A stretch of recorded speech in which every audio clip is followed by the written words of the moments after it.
Oi, gente, seja bem-vindo ao nosso podcast Edifique. Hoje a gente vai receber uma pessoa que é da nossa igreja, aqui da casa, é a Patrícia Klug. Ela é psicóloga, tem 25 anos de experiência na área de recursos humanos, então ela tem muita história para contar. E a gente vai conversar um pouquinho, gente, sobre os desafios, o dilema do cristão no mundo corporativo. A gente até estava conversando aqui, é a cultura do reino e a cultura corporativa. Tenho certeza que você aí no seu trabalho já passou por muitos dilemas. Quem nunca passou, não é verdade? Eu já passei, já sofri pra caramba, mas a gente sabe que tem esperança, há esperança, né? Claro que não vai ser fácil. Mas então a gente vai conversar aqui um pouquinho com ela para a gente entender melhor, ela também como psicóloga, né? Paty, obrigada, viu? Eu que agradeço a oportunidade de estar aqui. Bacana você estar aqui. Eu que agradeço. Você está na nossa igreja há quanto tempo?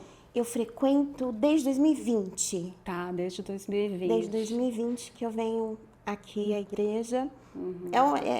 Me sinto muito bem aqui. Me encontro aqui dentro do culto, da palavra, do pastor Dimas, enfim. Me sinto muito confortável por aqui. E você não nasceu, então, num berço cristão? Não venho de uma formação cristã. Me converti em 2017, conforme aquela história que eu estava te contando. Pode contar pra gente aí rapidinho, só para o pessoal entender. Foi através de uma colega de trabalho, Foi através de uma colega de trabalho. Eu estava passando por um momento de mudanças na minha vida, onde eu precisava encontrar um caminho. E ali, numa conversa muito sem nenhuma frescura, sem nada com Deus, enquanto eu tomava banho, eu falei, eu preciso de ajuda, o que eu faço? E daí ele me colocou, ela também chama Patrícia, e Deus me colocou a Patrícia na minha cabeça, e eu falei, é lá que eu tenho que fazer. Eu não fazia ideia se realmente ela era cristã ou não. Tinha uma ideia de que talvez fosse pelo comportamento. Olha, pelo comportamento, pelo então comportamento, você já imaginou. Exatamente. Então, pelo comportamento dela, eu logo pensei que tivesse ali algo, mas eu não tinha certeza. E fui conversar com ela, fiz uma carta, colocando ali tudo que eu estava vivendo, tudo que eu estava passando. E foi ali que ela me chamou para um café. E dentro desse café ela começou a me evangelizar, a trazer ali um pouco de acalento, de conforto, de acolhimento. E falou, que tal ir à igreja comigo e com a minha família? Eu falei, poxa, vai ser uma honra. E ali, enfim, eu fui cada vez mais recebendo conforto, percebendo que eu estava me encontrando, que realmente eu estava achando o meu lugar no mundo. E foi dali que eu falei, é aqui mesmo que eu quero ficar. Acabei me batizando e cada vez mais vou me aproximando do evangelho, né? Uma coisa é você ser criada ali ouvindo desde o berço, e outra coisa é quando você decide depois de adulto, né? Porque eu tenho uma história. E eu vou tentando, do momento que eu decidi me tornar cristã, me adaptando e me identificando cada vez mais com a palavra. É isso. E aí, assim, você, profissional de RH, psicóloga, com 25 anos de experiência, né? Exato. Paty, o que você tem vivenciado? Porque assim, você está fazendo um mestrado, é isso? Isso. Qual que é o tema do seu mestrado? E de que forma que você chegou nesse tema? Por quê? Ótimo, então vamos lá. Para chegar ao mestrado, eu preciso contar um pedacinho antes, né? Eu sou psicóloga de formação. Já no primeiro ano da faculdade, eu arrumei um trabalho. Eu tinha 17 anos, estou com 48, então tem chão, muita coisa já se passaram nesses anos. E nessa empresa, era uma empresa de engenharia, a esposa do dono era psicóloga. E ali ela viu em mim algo que nem eu sabia que eu tinha. Um tino para a área corporativa. Então eu conseguia, desde muito nova, pensar em indicadores, em números, em performance, ter ideias criativas para resolver os problemas do dia a dia.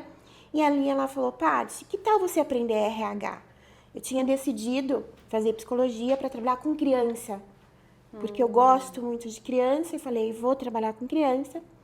Mas enfim, as portas foram se abrindo, eu fui conhecendo cada vez mais área de recursos humanos e entendendo que realmente eu tinha algumas habilidades que nem eu sabia que tinha e que acabaram me favorecendo o crescimento dentro, enfim, de todas as corporações as quais eu passei. Mas, de alguma forma, com todo esse crescimento, embora não vindo de um berço evangélico, mas vindo de uma família com valores muito próximos, né? Eu sempre tive algumas dores ali dentro do mundo corporativo, né? Quando a gente fala de ajudar ao próximo, da mansidão, da servidão, né? De você estender a mão ao caído, né? Então, quando você tem esses valores enquanto pessoa, nem sempre eles se adequam ao mundo corporativo, que é a cultura da performance, né? Vamos performar, vamos entregar, não é à toa que tem tanta gente... Performance, a produtividade, né? Exato. Puxando o tapete do outro. Exato. Não é à toa que hoje a gente está num boom de adoecimento mental, né? Então, tem aí um estilo de vida dentro do mundo corporativo que é propício para adoecimento, né? Então, durante toda essa minha jornada em recursos humanos, me vinha essa dor, né? Como que a gente consegue trazer esses valores, que são valores que eu tinha, para o mundo corporativo, né?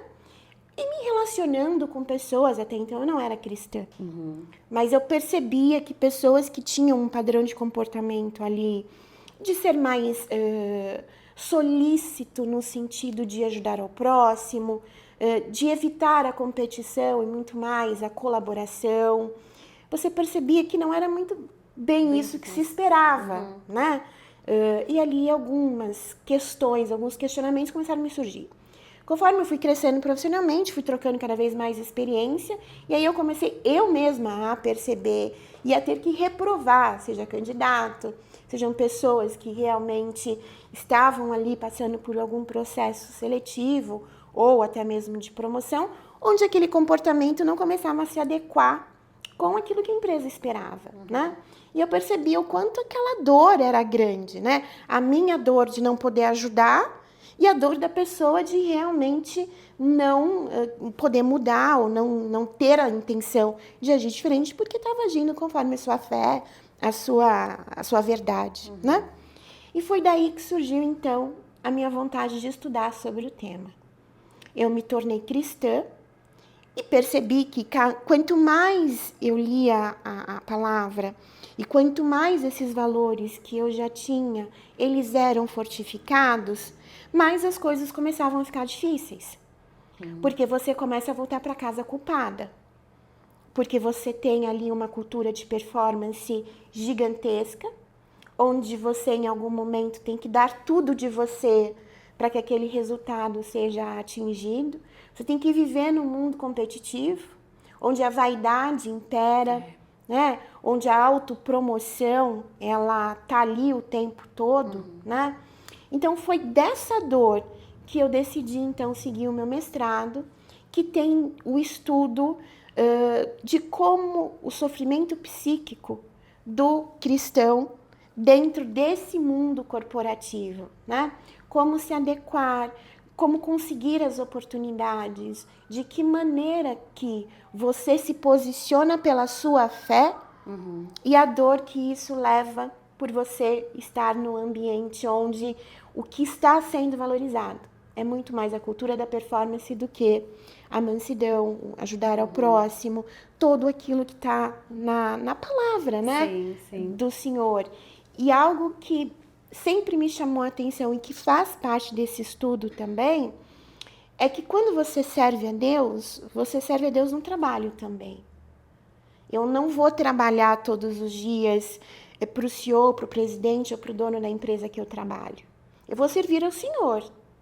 Então, eu vou trabalhar e vou dar o meu melhor e vou fazer o necessário, porque eu quero voltar para casa em paz e eu orgulhei o Senhor. Eu fiz aquilo que realmente... Sim. Mas você sabe que isso é uma coisa, uma dificuldade que muitas pessoas têm, né? Porque elas fazem essa separação, né? De segunda a sexta eu sou tal pessoa no mundo corporativo. Aí sábado e domingo, né? Eu sou cristão ali que vou na igreja e tal. Isso é uma coisa que o nosso pastor mesmo, ele fala muito sobre isso, né? Sim. A forma, a gente está servindo a Deus em tudo que faz. Tudo, né? É no Exato. trabalho, é ali no elevador, quando você encontra o seu vizinho, um bom dia, faz toda a diferença. Exatamente, exatamente. Então, o olhar do trabalho, né? De você poder fazer o seu melhor, mas pensando o quanto isso agrada a Deus, é um grande conflito. Porque você sabe que o que vai agradar a Deus em algum momento é você estender a mão ao próximo. É você não agir com vaidade. É você, de alguma forma, ter uma mansidão em relação a tudo que acontece ali à sua volta. Um posicionamento muito mais pacífico do que competitivo, né? E uma servidão, de você estar lá para ajudar, para fazer as coisas acontecerem, né? Mas aí você falou, né, a palavra pacífico, servidão. É interessante porque são palavras que não entram ali, Não cabem. não cabe. Não cabem, não cabem. E aí? E o que fazer? Que foi aquilo que a gente estava conversando ali nos bastidores, né? É uma escolha que você tem que fazer. E qualquer uma decisão que você toma, ela vai ter uma consequência, né?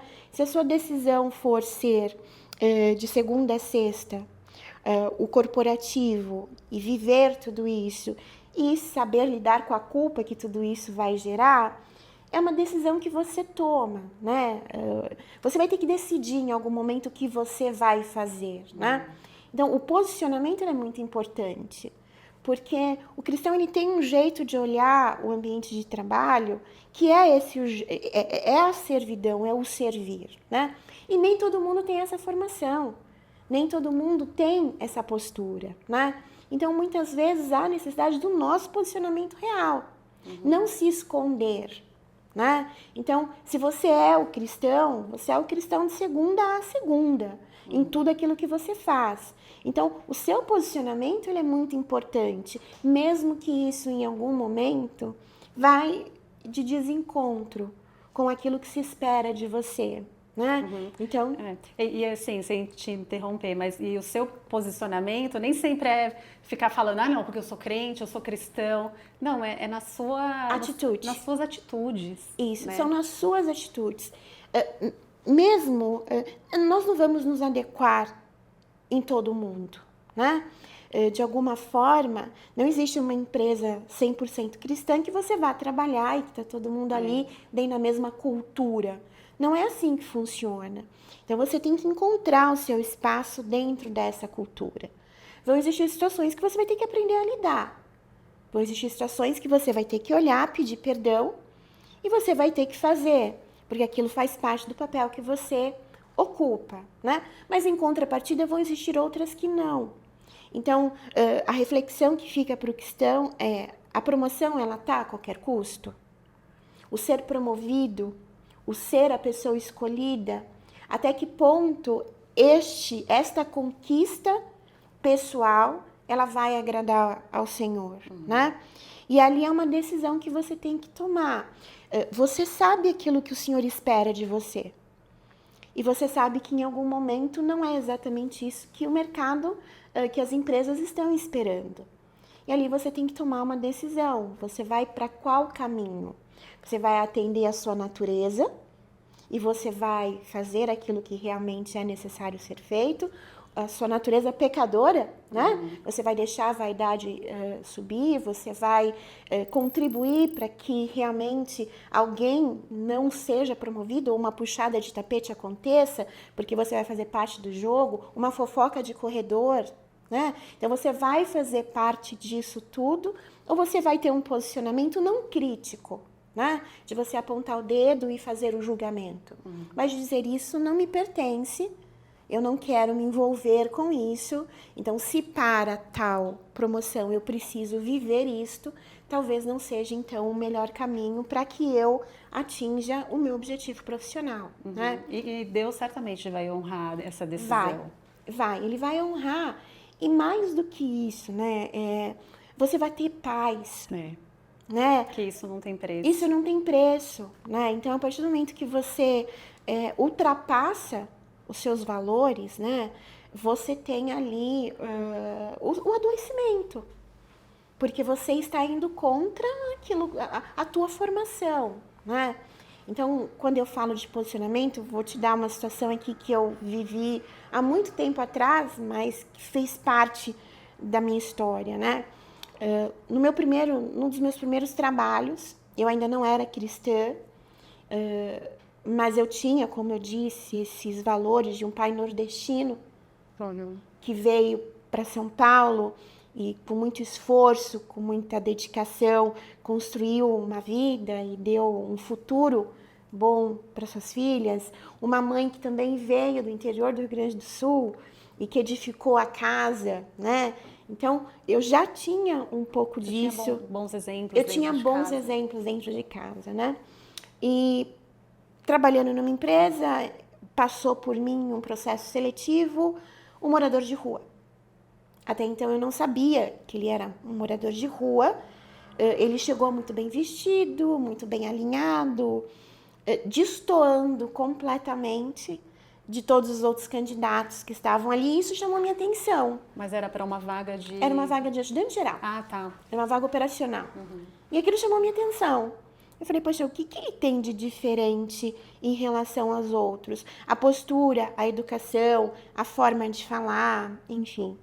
E continuei o processo seletivo ali com o candidato. E na entrevista eu soube que ele estava morando na rua e que ele estava bem vestido daquele jeito porque a igreja, muito próximo de onde ele estava morando com a família, cedeu o espaço para o banho, através da comunidade encontraram uma roupa e aí ele se preparou para vir para a entrevista, né? Veja, aquilo partiu meu coração. Eu imagino. Quando eu ouvi aquela história, ouvi o que tinha acontecido para que ele fosse para a rua, a maneira como ele lidava com tudo, né? E a fé, Adriana, a fé que esse homem tinha, de que aquela situação ia mudar, de que algo ia acontecer, né? Eu falei, eu não posso permitir que esse candidato não vá para frente, né? E acabei, enfim, conduzindo o restante do processo até que ele foi aprovado.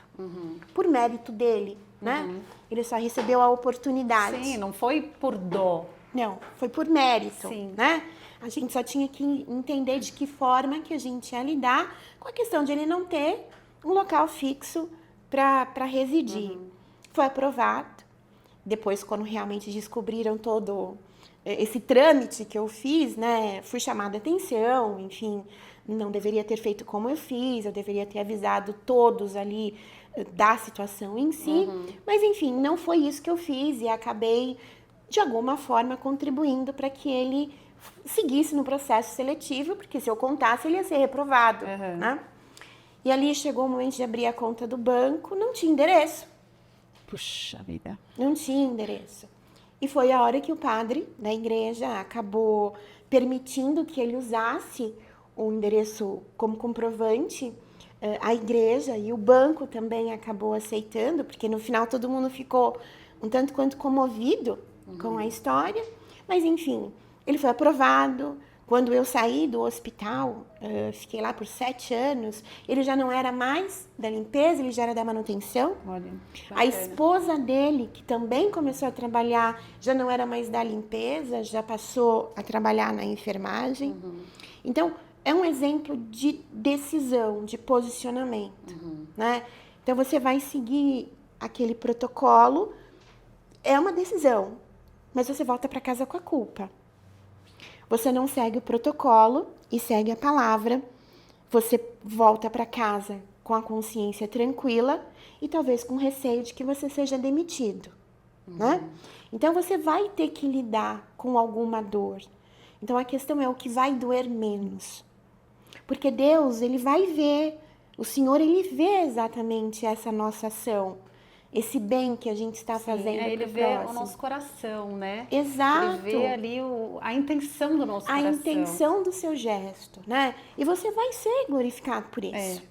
Então, se realmente você tem ali, em alguma situação, que você tome uma decisão e surge o medo de você, de alguma maneira, você desligado, e a gente sabe que realmente é difícil encontrar outro trabalho, passar por todo o processo seletivo, mas se você não arriscar a colocar a tua fé à frente da sua decisão, como é que você vai estar em paz para voltar para casa, né?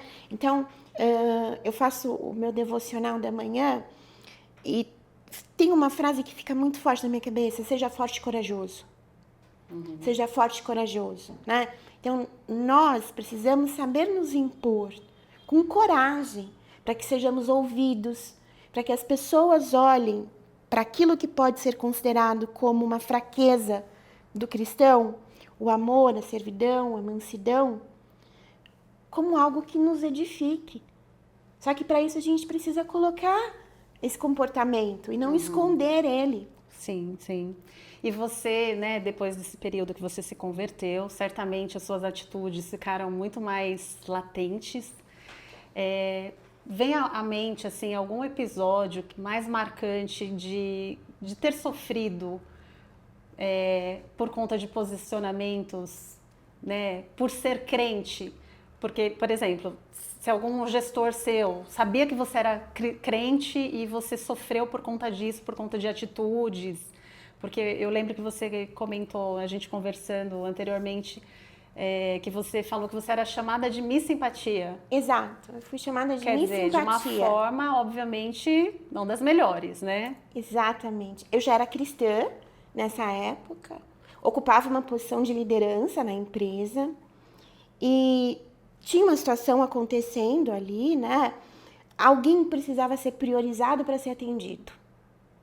Você tinha como, eu podia na época, seguir o fluxo e fazer o atendimento em cima daquilo que foi definido no papel. Então, quem entrou primeiro vai ser atendido primeiro, né? Na fila das entregas, então você tinha lá o seu indicador e você sabia o quanto tempo cada cliente interno estava esperando para que aquela decisão, aquele processo fosse concluído. E no meio disso, tinha um cliente interno que não foi o primeiro que chegou, ele não era o primeiro da fila.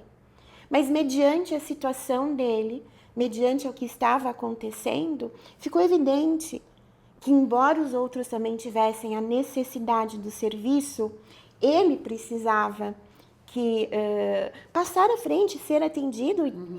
E na minha visão, né, vamos colaborar, vamos trabalhar em equipe, né? Sim. Vamos entender de uma forma que o meu é importante, mas o do outro, às vezes, é mais importante do que o meu, né? Eu cedo espaço a quem tem uma necessidade maior do que a minha, né? E foi isso que eu fiz. Eu acabei resolvendo a situação dele, dando prioridade para que a situação dele fosse resolvida, mas entendendo que em algum momento a gente tem que trabalhar em equipe, a gente tem que entender ali o autossacrifício em detrimento do outro, que tem uma necessidade maior do que a sua, independente se foi o primeiro ou o último a chegar. E ali a minha atitude foi vista como: você está fazendo o papel de Miss Simpatia do RH. Nossa. Né? Então, assim, na época me senti extremamente ofendida. Sim. Enfim, achei que eles poderiam ter tido um pouco mais de senso, né? De ouvir a minha justificativa, até mesmo porque qualquer pessoa ali poderia realmente entender que era muito mais necessário o atendimento daquele cliente interno em relação ao outro, mas você tem que administrar a vaidade. Eu cheguei primeiro, o meu problema é mais importante, você atendeu o outro antes de mim. Então, nesse momento onde você entende o coletivo e não o individual, né? Que você olha quem realmente está precisando, foi o momento da decisão que eu tomei. E aí eu virei a Miss Simpatia do RH, e na época eu até tentei explicar quais foram os critérios que me fizeram tomar aquela decisão, né? Mas ainda assim aquilo foi visto como uma atitude...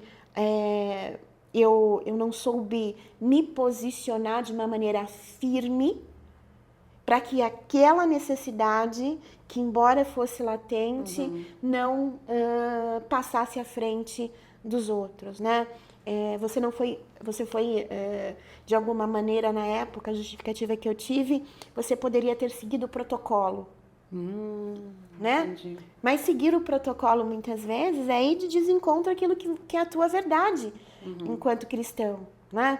E aí você tem que saber administrar essa situação e aquilo que eu falei, você tem que se posicionar, ou você volta para casa com o apelido de Miss Simpatia e a sua carne dói por isso, ou você volta para casa sabendo que você fez aquilo que Deus esperava que você fizesse, porque a situação exigia aquele posicionamento, e você volta com a sua alma, com o seu espírito tranquilo e entendendo que você fez aquilo que deveria. E você sente que isso foi um tipo de uma perseguição, então, pelo fato de ser cristã? Eu não acho, Dri, que foi assim, uma questão de perseguição. Eu acredito que a falta de visão real do que é a nossa fé cega quem não conhece. Então, hoje a gente fala muito da questão da inclusão, né? Vamos incluir, e eu acho que esse é o caminho. A gente tem que pensar nas diferenças, nas inclusões, enfim, todo mundo tem que ter uma oportunidade, né? Quem somos nós para julgar que o outro é melhor ou pior do que a gente? Não é o nosso papel. A gente está aqui para estender a mão, né?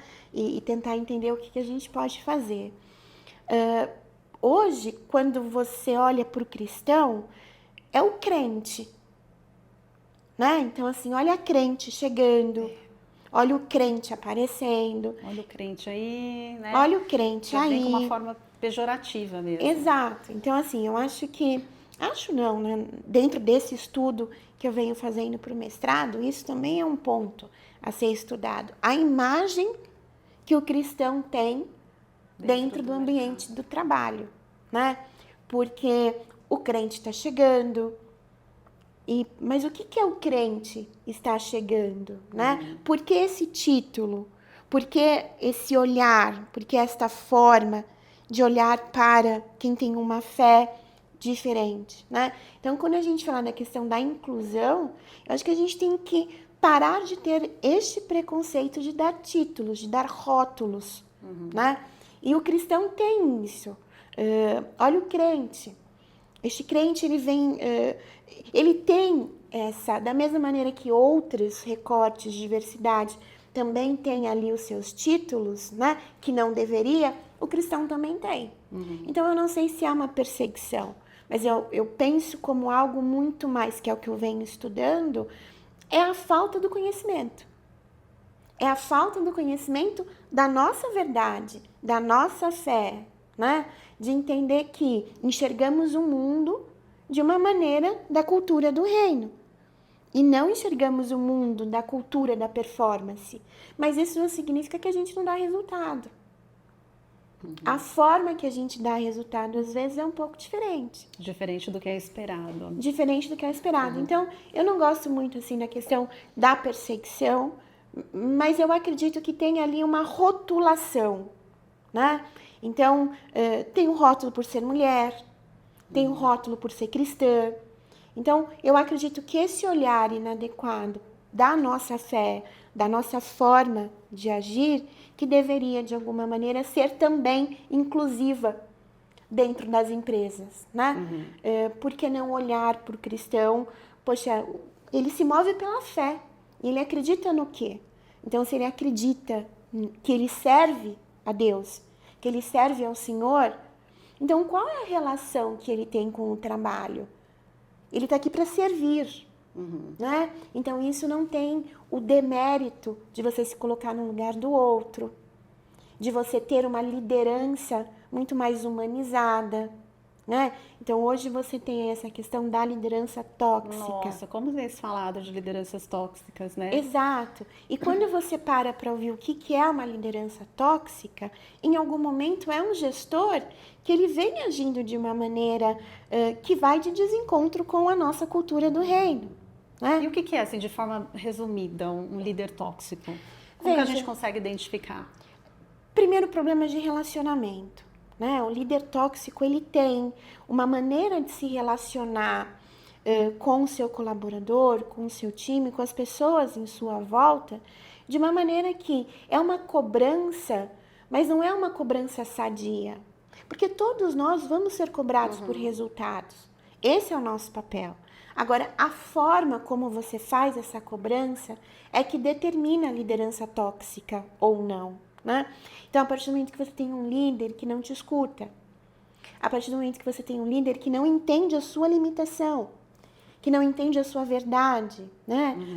Que de alguma forma ele tem ali as questões dele também, pessoal, né? Ele olha para aquele colaborador ali, às vezes ele não se identifica, mas ele também ele não tem servidão, né? Então, começa ali um relacionamento de competição, começa a fofoca. Então, tem líder ali que, de alguma maneira, põe o seu colaborador em algumas situações que realmente são que a pessoa sente vergonha, né? A falta de apoio, a falta de poder se expressar livremente. Então, tudo isso é caracterizado uma liderança tóxica, né?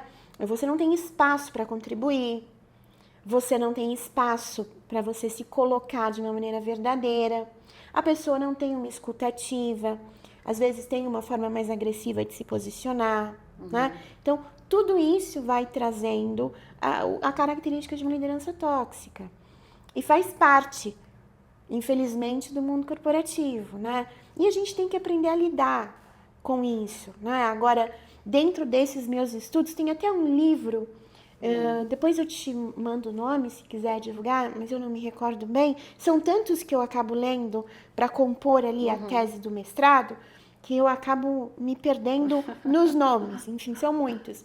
Mas é um livro que fala Os 8 Pilares de Cristo para a Liderança. Olha, interessante.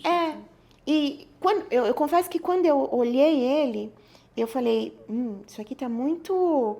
Deixa eu tentar entender, né? De onde segue todo esse conceito, todos esses pilares. Mas fala muito dessa liderança servidora, de você ser um líder que serve, né? Tem um outro livro do Augusto Cury, que também fala muito dessa questão, né? O Augusto Cury, eu acho que ele é cristão, não é? Ou ele... A filha dele eu sei que mas ele tem uma forma de abordar a liderança muito interessante. Ele tem um livro, 12 Semanas para Modificar a Sua Vida, algo mais ou menos assim. E ele traz 12 lições de qualidade de vida para que você tenha ali, enfim, em 12 semanas. Então, uma lição por semana. E aí ele diz que todo projeto precisa de um modelo. Então, este é um projeto de qualidade de vida, né? E o modelo dele é Jesus. Então, para cada uma das 12 semanas, ele traz ali uma lição de qualidade de vida, né? E em cada uma dessas lições, ele traz o comportamento de Jesus, né? Então, algo que ficou muito trabalhando com desenvolvimento de liderança, porque é isso que eu acabo fazendo também, o desenvolvimento de liderança, ele trouxe aquela situação da mulher que seria apedrejada, né? E mulher adúltera. É, a mulher adúltera que seria apedrejada. Qual foi a postura ali de Jesus, né? A hora que ele foi incentivado a jogar a primeira pedra, a condenar aquela mulher. Ele não fez nada, ele parou. Ele parou para pensar. Ele não deu a resposta de imediato em cima daquilo que estavam pedindo para que ele fizesse, né? Se você traz isso para a sua vida dentro do mundo corporativo, você vai ser muitas vezes pressionado a fazer alguma coisa, que é exatamente o que o livro traz nessa lição, né? O mundo corporativo, ele vai te pressionar para que você faça, para que você reaja. E aí você tem que decidir como você vai reagir. Você vai jogar a pedra? Se você jogar a pedra, talvez não seja aquilo que espera-se de você enquanto um cristão, né?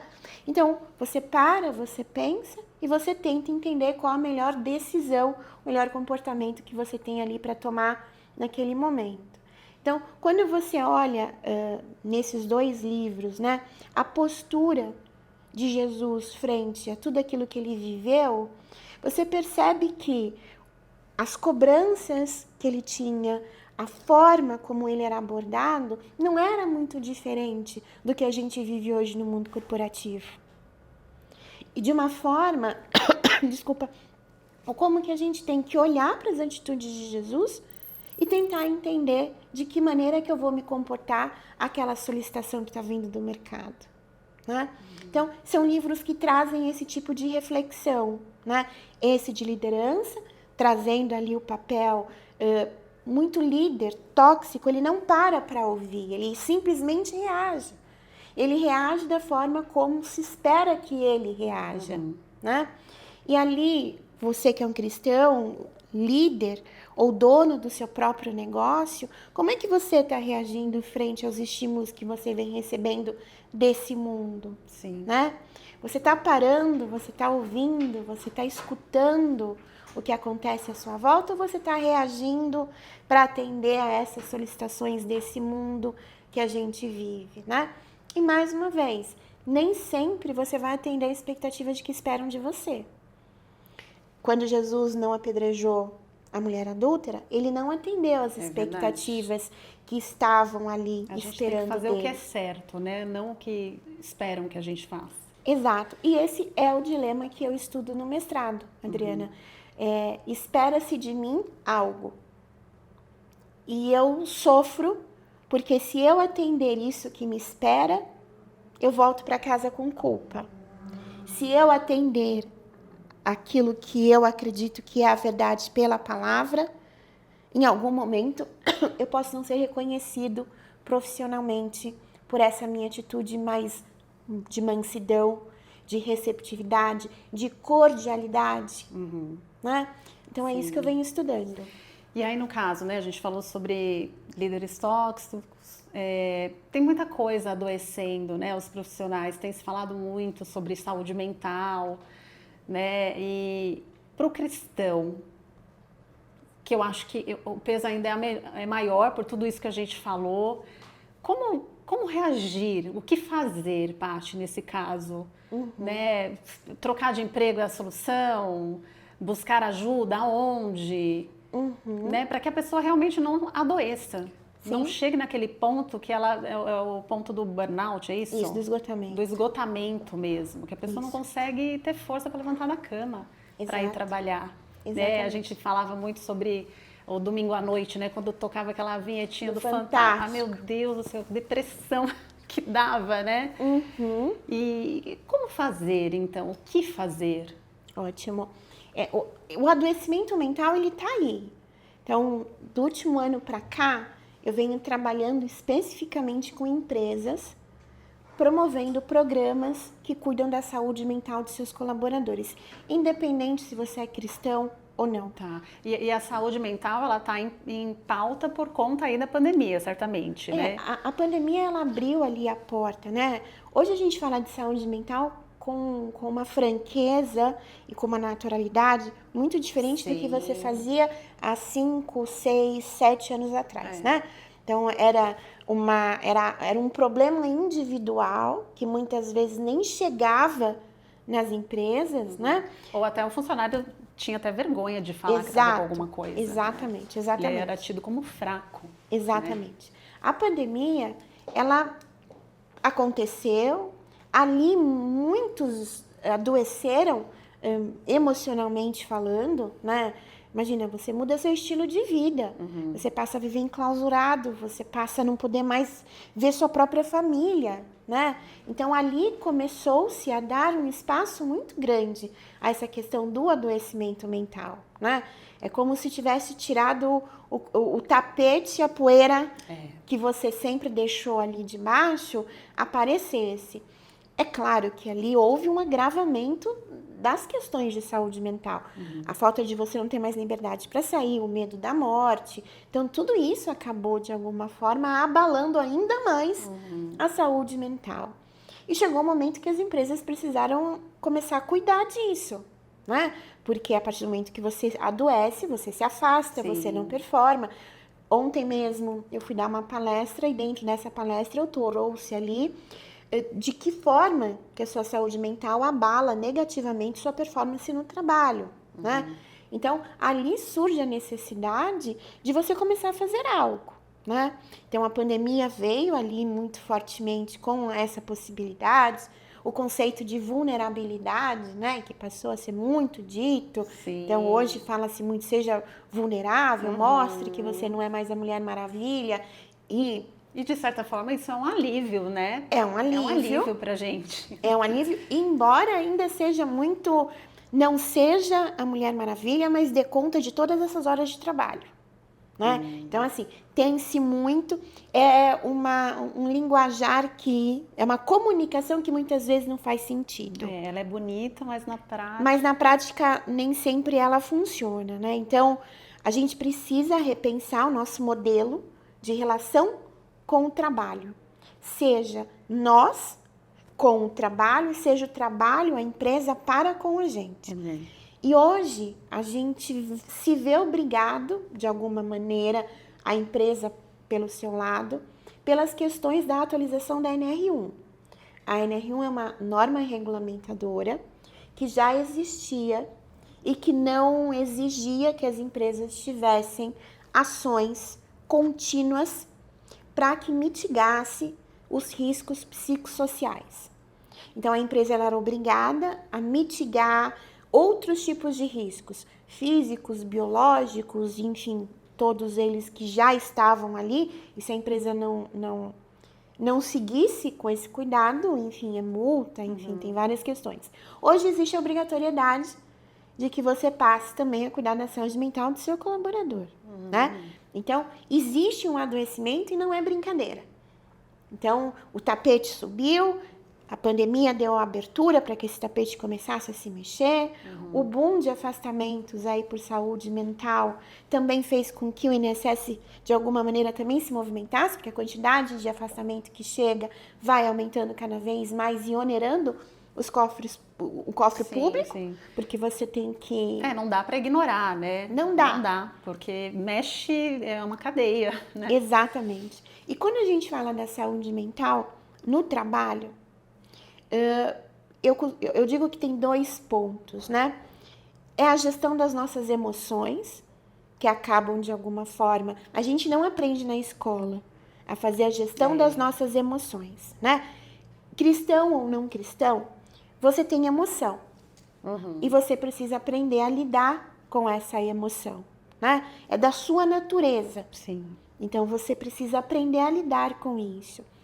A falta de inteligência emocional, de alguma maneira, faz com que o ser humano sofra devido à falta de gestão das suas emoções. O cristão ele vai sofrer um pouco mais, porque além de não ter aprendido a fazer a gestão da emoção, ele ainda tem a questão de você perceber que se você se comportar daquele jeito, você não está seguindo aquilo que agrada ao Senhor. Oh, meu Deus, então a carga é maior. A carga é maior, né? Porque você já tem a sua natureza de ser humano, a sua emoção, que você não é nada boa, né? Que já não a nossa natureza... É uma natureza pecaminosa, é uma natureza que tem ali que se vigiar o tempo todo, porque senão vai cometer, enfim, né? Os seus pecados, dos pequenos aos grandes, mas tem ali. Então, a gente tem que aprender a lidar com as nossas emoções e o cristão, além disso, de aprender a lidar com a emoção, ele tem que entender como lidar com essa emoção e como se comportar mediante ao agrado ou não do Senhor, né?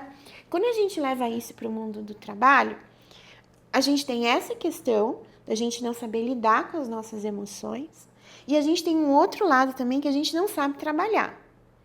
Então, a gente tem que aprender, muitas vezes, a trabalhar, a definir prioridades, a escolher o que eu vou priorizar ou não, como é que está a minha agenda. Muitos atendimentos que eu faço, a pessoa está esgotada, porque ela já tem ali muita coisa para fazer, mas ela tem uma desorganização ímpar com a agenda dela de trabalho. Então, tudo isso vai fazer com que realmente a gente adoeça, né? Dentro do ambiente de trabalho, a primeira, ou fora dele, a primeira decisão, a primeira ideia que a gente tem é: eu vou cortar o mal pela raiz, vou pedir demissão. Né? E não é por aí o caminho. O caminho a demissão é uma das possibilidades para que você possa preservar a sua saúde mental. Mas existem outras formas de você lidar com as coisas que acontecem à sua volta. Uma delas é você ter inteligência emocional. aprender a lidar com as tuas emoções. Outra é você praticamente aprender a fazer a gestão da sua vida. Porque a gestão da emoção é algo e a gestão prática da sua vida. Tem pessoas que parecem um carro desgovernado. Que acorda de manhã sem saber para onde vai e dorme à noite sem saber de onde chegou. Né? Aquele ciclo, né? Exato. E veja, isso é da nossa natureza, independente da sua fé. Então, a gente tem essa natureza e a gente precisa aprender a como lidar com isso. Então, o adoecimento está aí.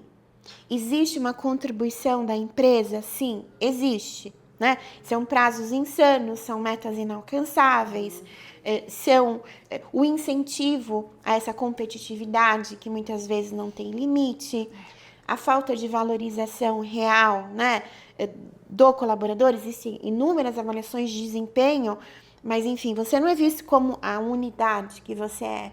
O seu desempenho não está bom, mas ele tem um motivo para não estar bom. O que está acontecendo? Quem vai lá no detalhe para ver o que realmente está acontecendo com as pessoas? Então, tem uma contribuição de verdade das empresas, mas também tem uma falha nossa de não saber lidar com as nossas emoções e fazer a gestão da nossa vida. Isso é interessante você falar, porque muitas vezes a gente acha que o problema é sempre da empresa, do chefe, né? A gente põe sempre a culpa no outro e a gente não para olhar para nós mesmos, onde que a gente tem que melhorar, onde dá para consertar. É um conceito que a gente usa muito, que é o da autorresponsabilidade, né?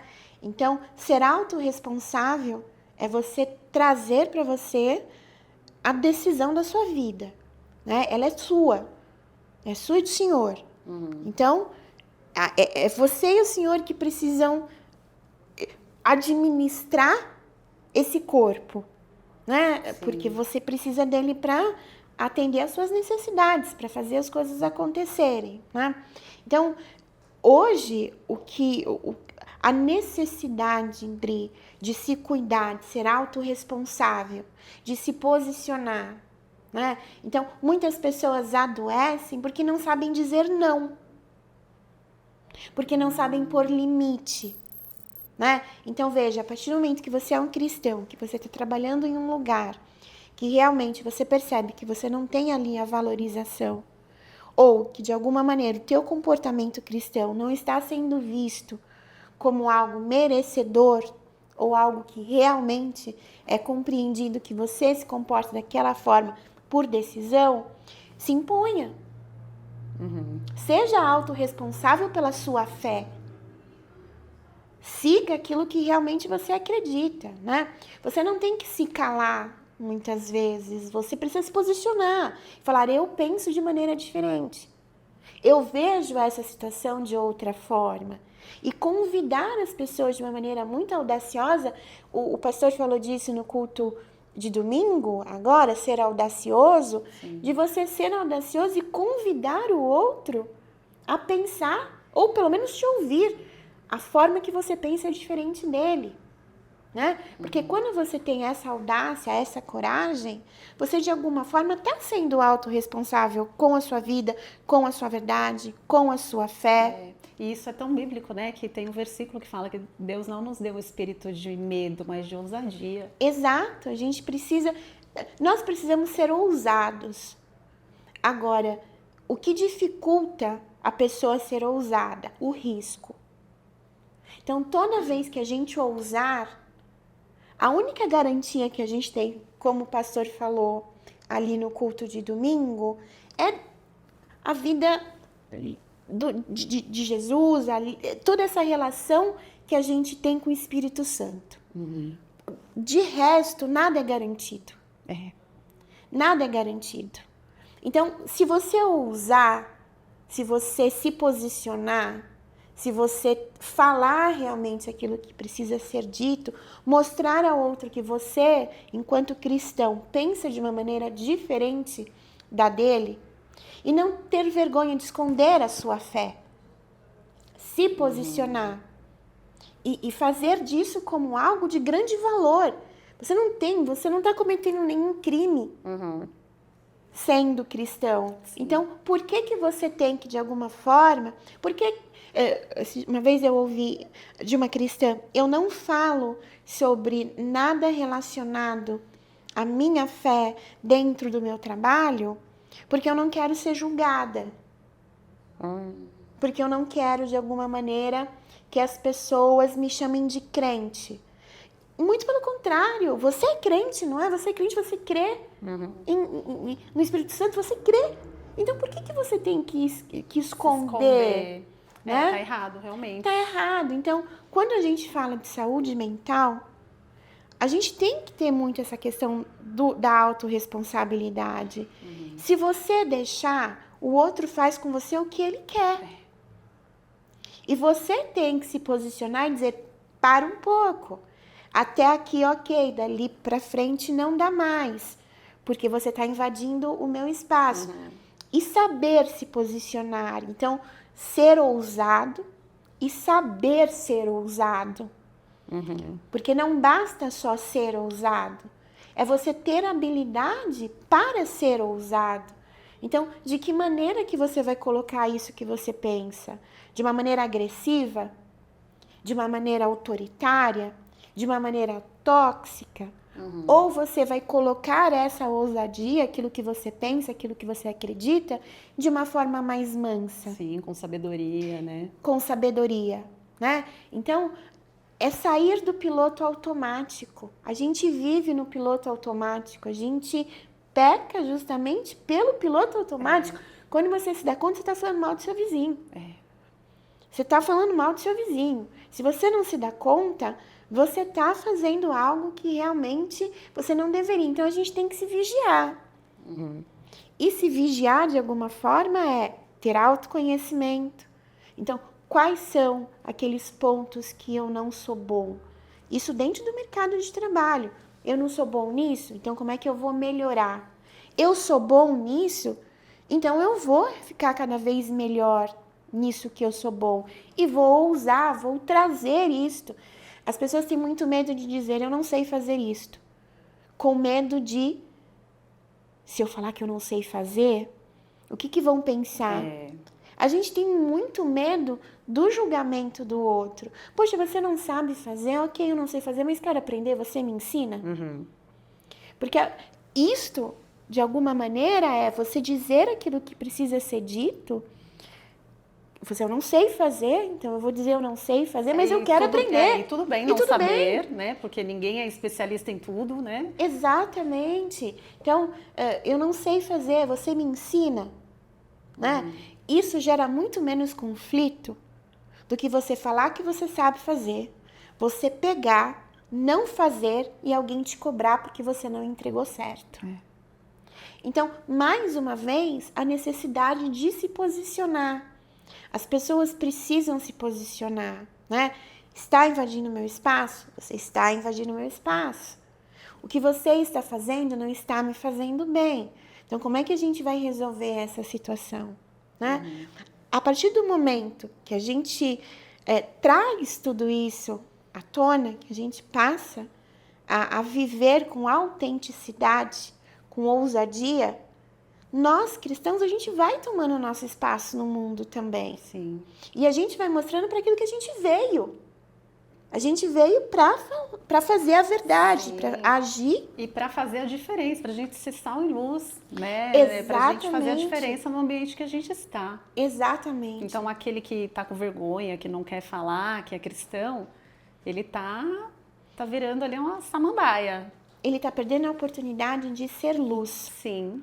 Ele está perdendo a oportunidade de mostrar para o outro que aquilo pode ser feito de outra forma, né?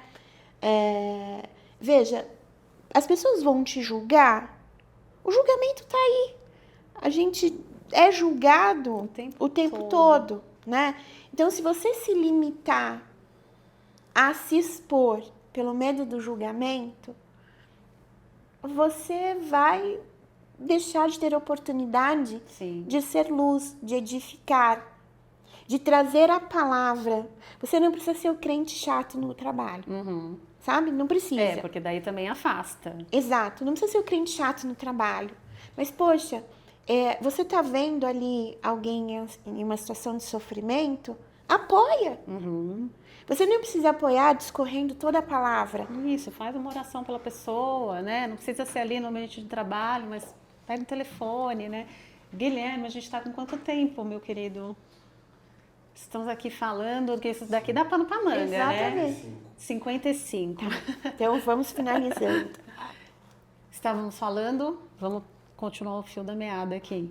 A gente tá falando do posicionamento, né? Isso, a pessoa tá sofrendo, você é cristão, não precisa ser o pastor, Sim. entende? Porque se a pessoa quiser, ela vai lá e ela vai ouvir o culto até de alguém melhor do que você, dando o sermão. Mas o que você pode fazer para essa pessoa? E não faça isso escondido, né? Se coloque evidente de que você está sendo luz, que você está realmente iluminando alguém.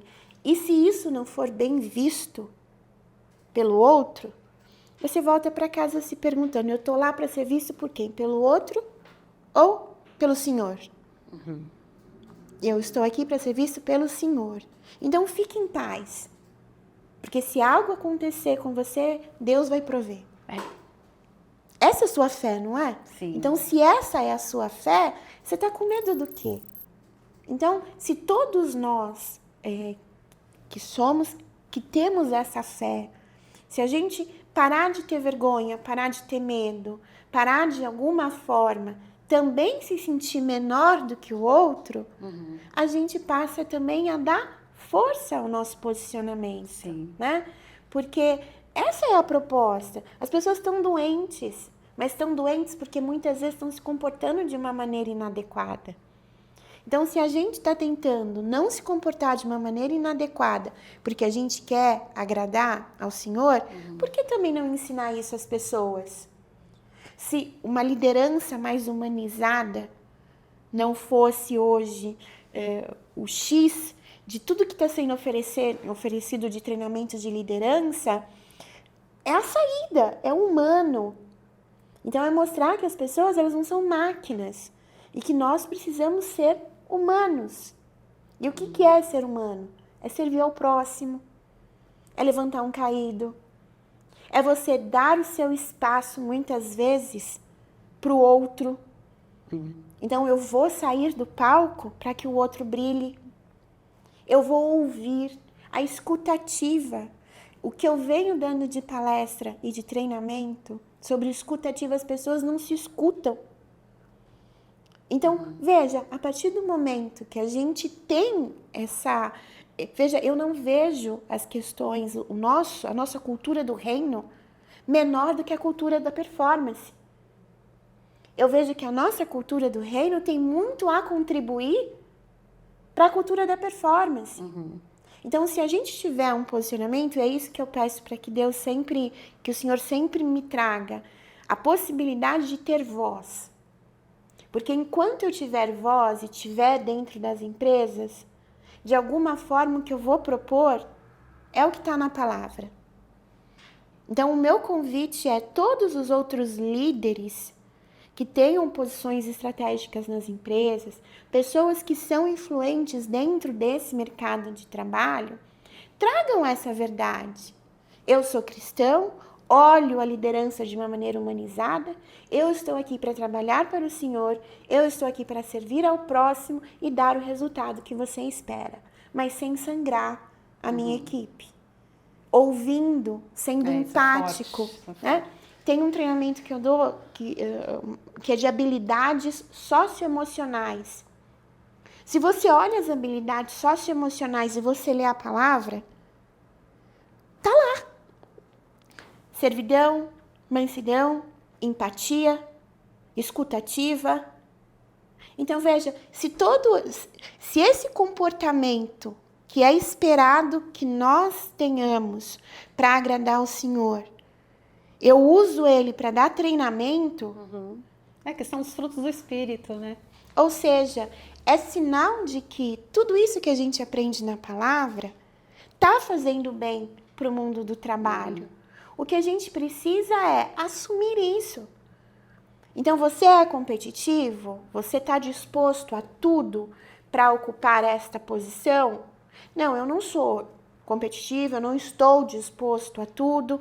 Se você chegar na minha frente, legal, bacana, eu vou conseguir de outro jeito, de outra forma, por outro caminho, né? Eu não preciso entrar nesse embate. Você dá espaço para o outro. Ah, mas isso vai trazer... Eu não vou ganhar aquela promoção que eu esperava, eu não vou ganhar aquele dinheiro que faria diferença para a minha vida, ou até mesmo para ajudar nas obras da igreja. Mas que tipo de retorno que o senhor está esperando? Que esse dinheiro venha de que forma? De uma forma santa, de uma forma correta, de uma forma digna, ou que ele venha debaixo de sangue? Debaixo de competitividade, de vaidade. Então, muitas vezes, pela sua fé, você vai dar um passo para trás. Para lá na frente, dar 2 a mais. Para dar 2. Né? Porque esses 2 a mais que você vai dar, Adri, não é pelo ser humano. É pelo Senhor. Sim. Porque você vai ser, e é nisso que a gente acredita. Você vai ser, lá na frente, bonificado por aquilo que aconteceu, pelo seu comportamento de servidão, de servir, de agradar ao Senhor. Não é uma barganha, eu vou agradar para ganhar lá, mas é uma consequência. Sim. E que a gente tenha mesmo essa sensibilidade para entender e saber a hora de dar um passo para trás, aguardar, né? E tudo isso, claro, é sempre com vida cristã ali em dia. Exatamente. Buscando na palavra, além da palavra, estando em intimidade com o Senhor, porque senão fica muito difícil a gente ter essa... Saúde mental. Sim. Porque a culpa toma conta. Então, veja, eu vou para casa todo dia culpada. Eu vou para casa todo dia culpado, né? Seja enquanto colaborador ou enquanto empreendedor. Né? Então, você vai ter que sair de cima do muro. Não dá. E essa questão de que você é uma coisa no trabalho, você é uma coisa fora do trabalho, isso não existe. Tá amarrado, gente. Você é um ser humano. Você é um ser humano, você é uma pessoa única. Você pode desenvolver alguns papéis. O meu papel no trabalho, o meu papel aqui. A postura, o comportamento, né? Não é como a gente está em casa na sala do sofá e a gente está na sala da reunião. Agora, papéis. A nossa essência... Agora, a sua essência vai estar tanto na sala de casa, assistindo a TV, como também na sala da reunião. Aquilo que você é o que você é. O papel que você representa vai sofrer influência daquilo que você é, né? E vai chegar um momento que isso vai estar dissonante. Então, eu faço uma coisa aqui, eu faço uma coisa lá. Cadê a unidade do ser humano? Né? E aí que você tem o sofrimento. Aí você tem o adoecimento. Porque qual é a verdade que você está vivendo? Né? Você não está indo em uma única direção. Você está ali em qualquer lugar, em todos os lugares. E você precisa, mais uma vez, decidir quem eu vou ser. Eu vou ser o cristão? Então eu vou ser o cristão em toda a minha vida. E vou buscar, durante toda a minha existência, o processo de santificação. Eu vou me tornando ali, tudo bem que vai faltar muito para que a gente chegue próximo do que Jesus foi um dia, mas a gente tem um modelo. Então, eu vou viver e me santificar porque eu tenho a quem me espelhar. Então, se você tem a quem se espelhar, você sabe o que você tem que fazer. Sim. Você sabe como você tem que se posicionar, você sabe o que ele espera de você. E se o que ele espera de você, de alguma maneira, vai de desencontro com aquilo que o mercado de trabalho espera de você, eu sinto muito. Você vai ter que tomar uma decisão. Por isso que muitas vezes as pessoas vão empreender, por isso que muitas vezes as pessoas vão trabalhar em carreira solo, né? Porque chega um ponto que você já não quer mais viver distante do seu valor, da sua verdade. Sim, porque é bastante desgastante mesmo, né? E adoece. Paty, foi muito boa essa conversa. Não sei se a gente conseguiu falar tudo, mas falamos o que precisava. Exatamente. Né? Dá pra ver que o seu coração queima por isso, por pessoas. Exato. E você tem alguma página no Instagram? Tenho. Contar como... Psico, de psicóloga, psico.paty, P-A-T-Y, e o meu sobrenome, Klug Oliveira. Tá bom. Depois eu posso passar, enfim. Beleza, a gente segue a parte lá, gente. Você dá dicas, como é que é? Dou. Você atualiza a sua página? Sim, eu venho atualizando. Comecei agora, porque, como eu disse pra você, as câmeras não são a minha praia, né? Eu gosto dos bastidores, mas venho atualizando, venho colocando informações lá e tudo muito voltado à saúde mental, né? Com dicas práticas de como você lidar com a saúde mental, o que você pode fazer. Bacana, maravilha. Gente, muito obrigada, Paty, obrigada mais uma Eu que vez. agradeço. Obrigada, gente, então, mais uma vez, por você ter ficado com a gente aqui até o final. Que Deus te abençoe. Espero que você tenha sido muito edificado e até o próximo episódio.